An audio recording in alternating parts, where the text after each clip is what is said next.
আপনাদের আগেই জানিয়েছিলাম এ মাসের 14 তারিখ থেকে কাতারের দোহাতে অনুষ্ঠিত হতে যাচ্ছে Asia cup rising star 2025 championship. এই টুর্নামেন্টের আগের নাম ছিল এমার্জিং এশিয়া কাপ। টি-20 ফরম্যাটে এই টুর্নামেন্টটা হবে এবং বাংলাদেশ এ দল এই টুর্নামেন্টে পার্টিসিপেট করবে এবং বাংলাদেশের গ্রুপে রয়েছে আফগানিস্তান এ দল, শ্রীলঙ্কা এ দল এবং হংকং ন্যাশনাল টিম। টি-20 বিশ্বকাপের আগে এই টুর্নামেন্টটা খুবই সিগনিফিকেন্ট, কারণ যারা আসলে বিশ্বকাপের ভাবনাতে রয়েছে বিসিবি তাদেরকে এই টুর্নামেন্টে প্রমোট করবে এবং দলটা আসলে বাংলাদেশ ক্রিকেট বোর্ড ঘোষণা করেছে, কিন্তু সেই দলটা আসলে প্রকাশ করেছে মৃত্যুঞ্জয় চৌধুরী তার যে ফেসবুক পেজ, সেখানে বিসিবির পক্ষ থেকে অবশ্য কোনো মেইল আমরা পাইনি।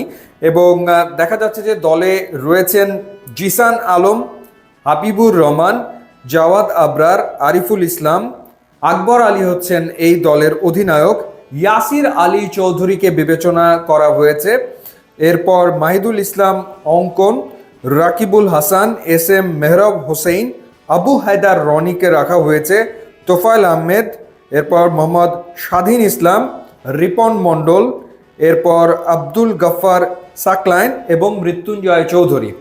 তো সাব্বির রহমানকে নিয়ে অনেক আলোচনা ছিল এবং আমি এর আগে একটা ভিডিওতে বলেছিলাম যে যেহেতু তাকে নিয়ে এত আলোচনা, সুতরাং তাকে এই টুর্নামেন্টে অন্তত খেলিয়ে দেখতে পারে বিসিবি। যদি পারফর্ম করে তাহলে তো সে আসলে পরবর্তীতে বিবেচনায় থাকতে পারে, কিংবা মোসাদ্দেক হোসেন সৈকত কিংবা আফিফ হোসেন ধ্রুব। কিন্তু বিসিবি মোটামুটি ভাবে এই টিমটা ঘোষণা করে বুঝিয়ে দিল যে আপাতত ন্যাশনাল টিমের বিবেচনাতে সাব্বির রহমান নেই, আফিফ হোসেন ধ্রুব বিবেচনাতে নেই, মোসাদ্দেক হোসেন সৈকতও এই মুহূর্তে বাংলাদেশ ন্যাশনাল টি-20 টিমের বিবেচনাতে নেই।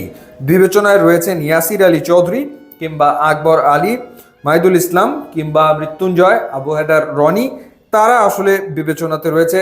জিসান আলম কিংবা জাওয়াদ আবরার তারা আসলে রয়েছে। সো দেখা যাক এই টিমটা কেমন করে এবং এই টিম থেকে পারফর্মার পাওয়া যায় কিনা। স্পেশালি টি-20 টিমের জন্য মিডল অর্ডার ব্যাটারের প্রয়োজন পড়বে নিশ্চিতভাবেই বিশ্বকাপে। তো এই টুর্নামেন্টে যারা মিডল অর্ডারে ভালো খেলবে বা যারা পারফর্ম করবে তাদেরকে হয়তো বা টি-20 বিশ্বকাপের ভাবনাতে বিসিবি রাখতে পারে।